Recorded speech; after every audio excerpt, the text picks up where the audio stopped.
नमस्कार, मी रविराज आपल्या सर्वांचं स्वागत करतोय रानगर परिवारामध्ये। आपल्या सर्वांनाच माहिती आहे सांगोला गाई बाजार हा खूप मोठा बाजार असतो महाराष्ट्रातला आणि महाराष्ट्रातले अनेक शेतकरी येतात सांगोल्यामध्ये गाई असतील म्हशी असतील यांची खरेदी करायला।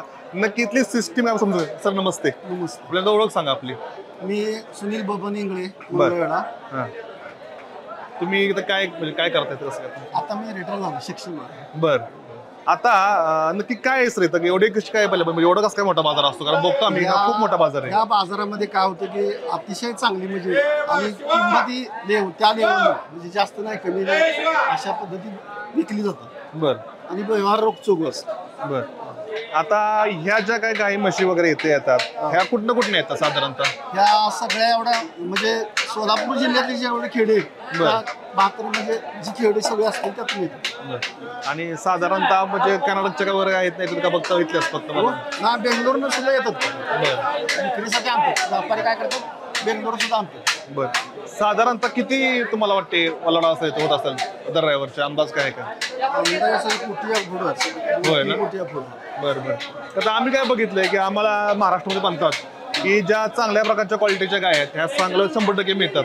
त्याची काय खासियत आहे, कशामुळे असं वाटतं तुम्हाला? म्हणजे खात्रीशीर म्हणजे कसं आहे माल इथे काय पैदा झालेला असतो आणि काय बाहेर गावून येतो। बरं, त्यामुळं ह्या इथं जी पहिल्या गायी असतात त्याची वासराची गायी तयार केली होती बरोबर, आणि त्या विक्रीसाठी आणतो। बरोबर। आता दोन एकतर वर्ग आहेत शेतकऱ्यांचे, एक घेणारा आणि एक विकणारा, आणि मधला जो आहे दलाल, ते सिस्टम कशी काय काम करते तुम्हाला म्हणजे त्याबद्दल थोडं सांगतो? आता कसं घेताना बाबा लगेच आपल्याला एखाद्या गिरायकाला घ्यायची असेल तर लवकर मिळत नाही पैसे। बरोबर, दलाल जो असतो 1000 असेल 2000 असेल 5000 असेल बरोबर, तो बोलून बरोबर ती ज्याला किंमत जेवढी पाहिजे त्याला तेवढी घेऊन देतो। बरोबर।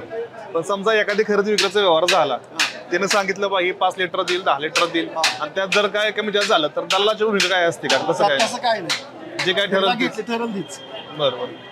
इथं कुठल्या प्रकारच्या म्हशी येतात बऱ्यापैकी? इथं पंढरपुरी म्हशी येतात आणि जाफरवाडी येतात, साध्या देशी बेन येतात। बर, आणि व्यवहार करता असताना मग शेतकऱ्यांना अजून कुठला खर्च आहे का खरेदी व्यतिरिक्त? फक्त त्यांना घरून आणणार भाडं देऊ, टमटमचं भाडं। बर, समिती काय त्यांना घेते का पैसे वगैरे समिती त्यांच्याकडून काय? समिती फक्त येताना पावती असते फक्त 10-20 रुपये, बाकी काय नाही। ठीक आहे, तर ज्या लोकांना समजा गाय बिया खरेदी करायची तुम्ही त्यांना काय सल्ला देताल की काय त्यांनी थोडंसं काय बघितलं पाहिजे तुमचा? आता गाईचं म्हणजे कसं आहे, एक म्हणजे कास बघितली जाते, थानू बरोबर आहेत का बैल जाते, त्याचा म्हणजे कलर, त्यामध्ये किती क्वालिटी कशी आहे, किती पिळल असं काय 15 पर्यंत पिळणारे गाय।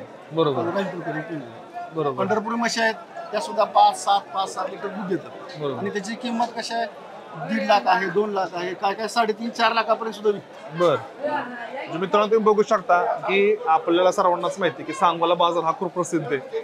अनेक लोक जातात बेंगलोरला वगैरे, पण आपल्या लोकांचं म्हणणं असतं की इथून ज्या आहेत, आता मी बघतोय तुम्ही बघू शकता गायांची क्वालिटी किंवा मशीनची क्वालिटी खूप चांगल्या प्रकारची आहे, रोख व्यवहार होतो आणि बऱ्यापैकी सगळी लोक इथले असल्यामुळे काय अडचण येत नाही। धन्यवाद। मित्रांनो नमस्कार।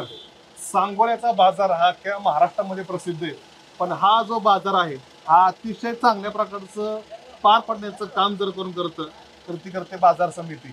आपण आता बघितलं की आपण शेतकरी बांधवांना भेटलो, आपण काही दलाल लोकांना भेटलो, त्यांच्या सर्वांच्या तोंडात एकच वाक्य आलं की आम्हाला या ठिकाणी कुठल्याही प्रकारची खोट होत नाही, आम्हाला खूप चांगल्या प्रकारे समितीचं सहकार्य आहे। त्यामुळं आता आपण आलेलो आहोत या ठिकाणी। नमस्ते। नमस्ते। नाव आणि सांगा सर, माझं नाव महेंद्र वाघमारे। बर, बाजार समिती कृषी उत्पन्न बाजार समिती सांगोला लेखापाल। शेतकऱ्यांनी जीवापाड जपलेलं आपलं जनावर, गाय असेल, म्हैस असेल, शेळी असेल, बरोबर, या सर्वांना आमच्या कृषी उत्पन्न बाजार समितीमध्ये योग्य भाव मिळतो। योग्य भाव मिळण्याचं कारण इथून जे व्यापारी आहेत, कर्नाटक असेल, तिकडे तेलंगणा असेल, अशा बऱ्याचशा लांबनं, पुणे असेल, अशा विविध भागातून येणारा व्यापारी जो आहे त्या व्यापाऱ्यांना इथून मिळणार जे जनावर आहे ते खात्रीचं मिळतं आणि खात्रीचं मिळत असल्यामुळं ते आणि पारदर्शकता आहे या व्यवहारात असणारी पारदर्शकता। त्यासाठी आमच्या कृषी उत्पन्न बाजार समितीचे सचिव श्रीयुत खोकले साहेब, बाजार समितीचे सभापती श्री समाधान पाटील व सर्व संचालक मंडळ हे प्रत्येक शनिवारी आणि रविवारी इथे तळ ठोकून असतात आणि बाकीचे सर्व कर्मचारी माझे सहकारी हे शनिवारी आणि रविवारी। आता हा जो आपला परिसर आहे किती एकरांचा आहे? हा हा आपला परिसर 42 एकराचा आहे आणि 42 एकर हा पूर्ण कंपाऊंड एरिया आहे बरोबर. आणि 3 गेट आहेत. बरं. या 3 गेटवर पहाटे 6 वाजल्यापासून आमचे सर्व कर्मचारी तत्पर असतात. आता आम्ही जेव्हा शेतकऱ्यांशी बोललो त्यावेळेस आम्हाला प्रत्येक जण एकच सांगत होता की सांगोला बाजारामध्ये कुठली फसवणूक होत नाही, कुठलीही खोट होत नाही. आणि तिथे 2 कारणं आहेत की इथले शेतकरी पण जागरूक आहेत. दुसरी गोष्ट जी समितीची माणसं आहेत ती प्रत्येक ठिकाणी उभी असतात.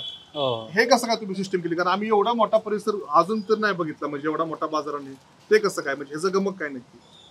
याचं गमक संचालक मंडळ आणि कर्मचाऱ्यांना देता येईल. बरोबर. ते अगदी बाजार समितीत जीव ओतून काम करतात. प्रत्येक कर्मचाऱ्यांना ज्यांना जी ड्युटी दिलेली आहे ती ड्युटी अगदी प्रत्येक कर्मचारी हा व्यवस्थित पार पाडतो.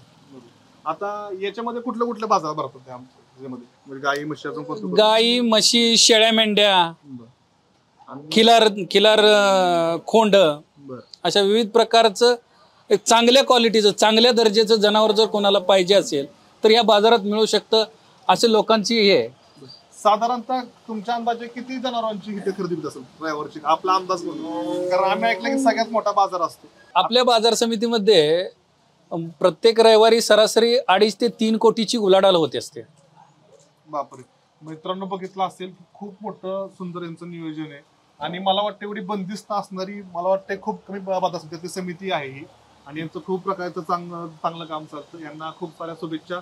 तसेच आम्ही आमच्या चॅनलच्या माध्यमातून संचालक मंडळ असतील, तसेच तुमचे चेअरमन चेअरमन असतील, अध्यक्ष असतील, सगळ्यांचे आभार मानतो की खूप चांगल्या प्रकारची त्यांनी सिस्टीम केलेली आहे. छत्रपती शाहू महाराजांच्या काळापासून आमचं हे कारागिरीच आहे.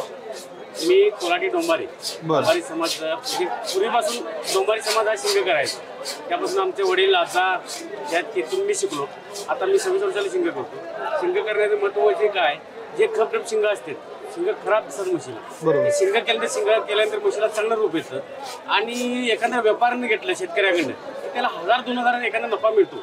बरोबर. यासाठी शिंग करतात. गाईची म्हणा किंवा बैलाची म्हणा किंवा नक्क्या वाढल्या असतील मशीन, त्या नक्क्या काढल्यानंतर मस्त चांगली चालू शकते. एखादी चालू शकत नाही किंवा उठू शकत नाही मस्त बसलेली, तर नक्क्याने शिंगाची नक्क्या काढल्यानंतर मस्त चांगली उठू शकते आणि चालू शकते. बरोबर. आणि याचा किती असं खर्च करायचा? त्याला कसं आहे, मस्त बोडणे शिंग करणे एक निदान 700-800 रुपये खर्च होतो. बरं. शिंग करणे किंवा बोडणे. बोडल्यानंतर मस्त चांगली टेकून दिसते, त्याच्या अंगावरची घाण निघून जाते. शिंग केल्यानंतर त्याची शिंगाची जी घाण असते ती निघून जाते. चांगल्या प्रकारे देखणी एकदम चांगली दिसते. बरोबर. आणि नक्याचं कसं काय? नक्या कसं असते, नक्या का मोठ्या भरपूर वाढल्या असतात, त्यामुळे मशिलीची चाल बदलते आणि बसल्यानंतर जनावरांना उठायला कुसुम होते. नक्या व्यवस्थित काढल्यानंतर मस्त उठू बी शकते आणि चालू शकते चांगली. तुमचं नाव नंबर सांगा की? माझं नाव कोल्हापूर रमेश अर्जुन लाखे, कोल्हापूर राहणार, शाहू महाराजच्या जिल्ह्यामध्ये. मी इकडे शिंगकरला सांगोल्यामध्ये येतो. सकाळी रात्रीचे 12 वाजता इथे येतो आपण. तुमचा नंबर, मोबाईल नंबर सांगा? 9503 42 51 14.